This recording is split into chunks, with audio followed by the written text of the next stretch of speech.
유튜브 시청자 여러분 안녕하세요. 빚진자TV의 11번째 묵상으로 인사드리네요. 바쁜 일정으로 그동안 영상 업로드가 늦어진 점 정말 죄송합니다. 오늘 묵상하실 말씀은 창세기 1장 2절에서 3절 말씀입니다. 땅이 혼돈하고 공허하며 흑암이 깊음 위에 있고 하나님의 영은 수면 위에 운행하시니라. 하나님이 이르시되 빛이 있으라 하시니 빛이 있었고.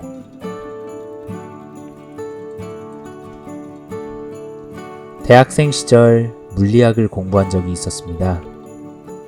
저는 문과 대학생이었지만 이과 계열의 과목을 요구된 만큼 들어야만 졸업을 할 수 있었기 때문에 그동안 들어보지 못했던 생소한 것들도 억지로 들어야 하는 상황이 되었죠. 그때 처음 접해봤던 개념들이 많이 있었습니다. 위치 에너지, 상대성 이론 등의 평소에는 들어보지도 못할 처음 듣는 개념들이 저를 힘들고 고달프게 만들었습니다.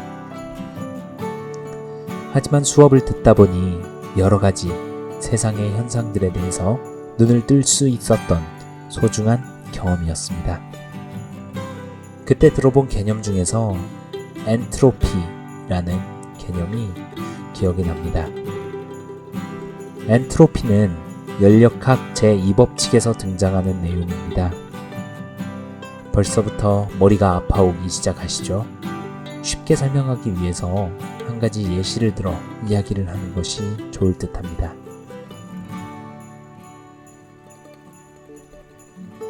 여러분, 혹시 여러분의 방이 언제나 깨끗한 상태로 유지가 되던가요? 집안에 들어가면 한 번씩 청소를 하긴 하지만 얼마 지나지 않아 다시 난장판이 되어버린 집안을 본 적이 많으실 겁니다. 처음 집안의 물건을 정리하고 청소하고 깔끔하게 만들었던 것들이 점점 정렬되지 않고 무질서하고 혼돈의 상태로 되어버리는 것이죠. 이를 물리학의 용어로 바꿔서 설명하자면 엔트로피가 증가했다 라고 표현합니다. 엔트로피는 무질서의 정도입니다. 엔트로피가 증가한다는 말은 쉽게 이야기하자면 무질서한 상태가 증가하게 된다 라고 표현할 수 있습니다.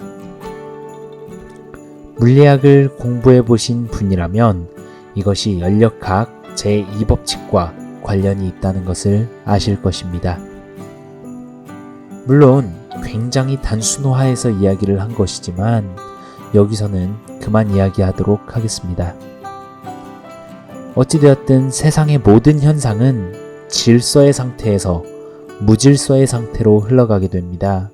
엔트로피가 증가한다는 것이죠. 이것은 과학자들이 발견해낸 하나의 법칙이며 이 상태를 거스르기 위해서는 외부의 어떠한 개입이 필요하죠. 이것이 정말 단순하게 설명한 엔트로피의 법칙입니다.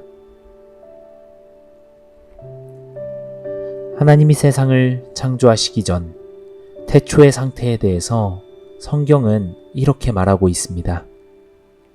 땅이 혼돈하고 공허하며 흑암이 깊음 위에 있고 하나님의 신은 수면 위에 운행하고 계셨다 라고 말이죠.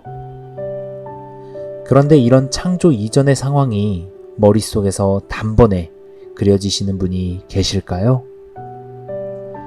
어느 그 누구도 천지창조 이전에 태초의 상태를 본 적이 없었기에 이 그림을 명확히 그릴 수 있는 분은 아무도 없을 것이라 생각됩니다.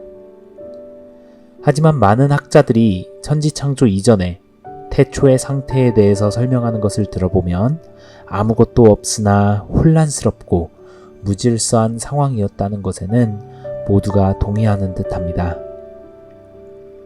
그리고 이러한 아무것도 없으며 혼란스럽고 무질서한 세상에 하나님이 말씀으로 세상을 창조하십니다.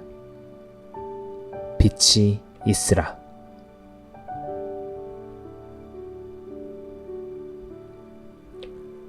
하나님은 세상을 창조하시며 무질서에서 질서를 창조하셨습니다.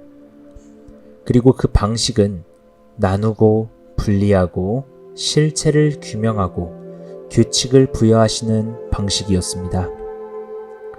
빛과 어두움을 나누시고 각각을 낮과 밤이라 규명하십니다. 물을 궁창 위의 물과 궁창 아래의 물로 나누시고 궁창은 하늘이라 칭하십니다. 뭇과 물을 나누시고 뭇은 땅이라 물은 바다라 칭하십니다.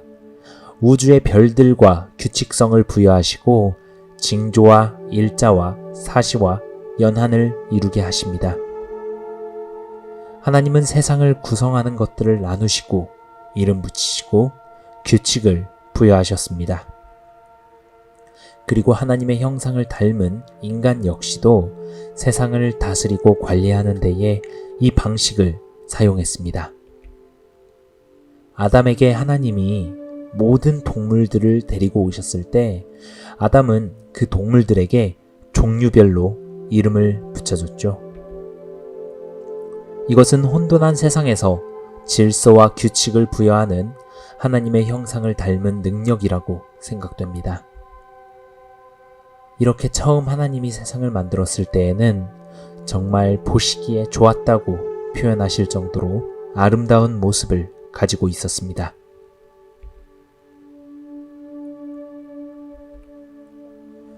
하지만 이 땅에 죄가 들어오고 세상은 어떻게 바뀌어가기 시작했나요? 혼돈과 무질서가 이 땅을 지배해가기 시작합니다. 형제가 형제를 죽이고 어떤 이는 그를 자랑이라도 하듯 떠벌리기까지 했습니다. 하나님이 보시기에 죄악이 너무나도 만연해버리고 하나님은 이 땅을 홍수로 심판하시지만 뿌리가 뽑히지 않는 잡초처럼 계속 세상을 어지럽혀만 갑니다. 여러분, 이런 죄악된 세상에서 우리의 역할은 무엇일까요?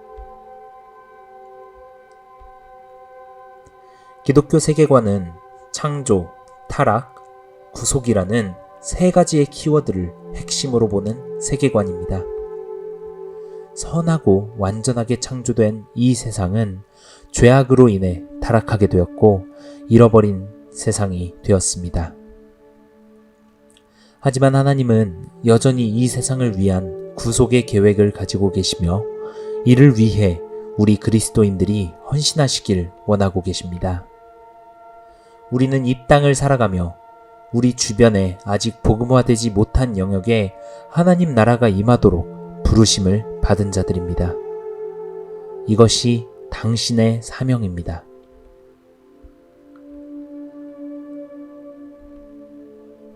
굉장히 거창하게 이야기했습니다만 사실 그 시작은 아주 단순한 것에서부터 출발합니다.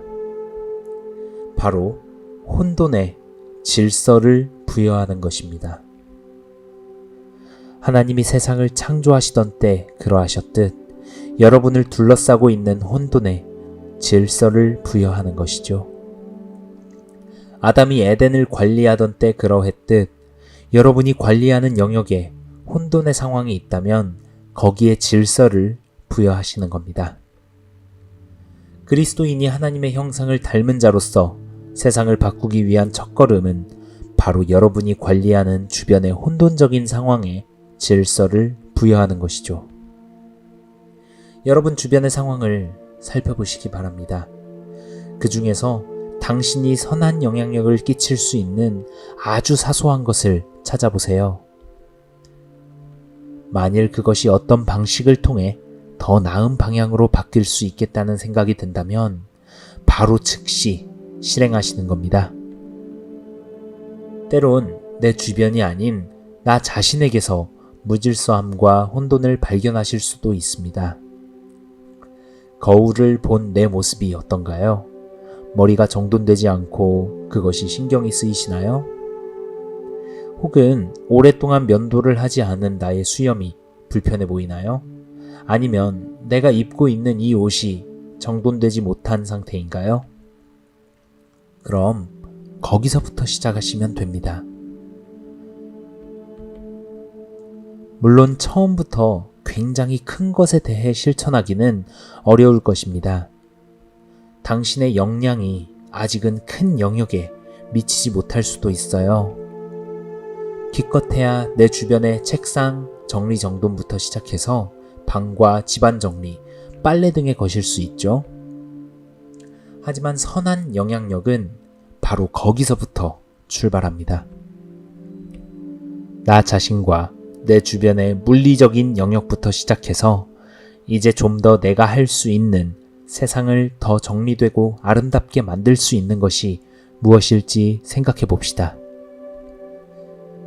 내 주변의 사람들과의 관계가 혼란인가요? 정돈되지 못한 인간관계에 불편함을 느끼시나요? 그렇다면 거기에 대해서 내가 할 수 있는 것은 무엇인가요? 인간관계의 영역을 넘어 내 전문 분야도 마찬가지입니다. 나의 역할이 정리되지 않았나요? 그 역할에 따른 할 일들과 업무들은 어떤가요? 할 일이 정돈되지 않은 상태로 그저 아침에 출근하고 시간에 맞춰 퇴근하는 일상이 반복되고 있지는 않은가요? 이렇게 나의 주변의 무질서의 영역을 조금씩 하나하나 질서의 영역으로 바꿔가다 보면 느끼시게 될 겁니다. 분명 이보다 더 큰 일을 할 수도 있겠다고 말이죠. 엔트로피를 낮추는 데에는 인위적인 노력이 필요합니다. 세상은 계속해서 무질서의 방향으로, 혼돈의 방향으로, 그리고 정돈되지 못하는 방향으로 나아갑니다. 하나님으로부터 멀어져만 가는 방향으로 나아가는 것이죠. 이것은 법칙입니다. 그것이 역행하도록 하는 것이 바로 그리스도인의 사명입니다. 자신을 정돈하세요. 옷 매무새를 가다듬으세요. 내 주변을 정리하시고 인간관계를 명확하게 정돈하세요. 그렇게 나의 사소한 작은 영역에서 출발하여 더 나아가서는 가까운 이웃에게 선한 영향력을 끼치세요. 그러다 보면 언젠가는 이웃을 넘어서 지역사회에, 국가에, 세계에 기여하는 더 큰 일을 해낼 수 있게 될 것입니다. 저는 컴퓨터가 있는 지금 이 책상의 주변부터 질서를 부여해야겠습니다. 그것이 하나님의 형상을 닮은 예수님을 믿는 그리스도인으로서 세상을 위해 헌신할 수 있는 아주 작은 일 중 하나가 될 테니까요. 오늘 묵상은 여기까지입니다. 구독과 좋아요, 알림 설정은 큰 힘이 됩니다. 빛진자TV 시청자 여러분 모두 평안하세요. 샬롬.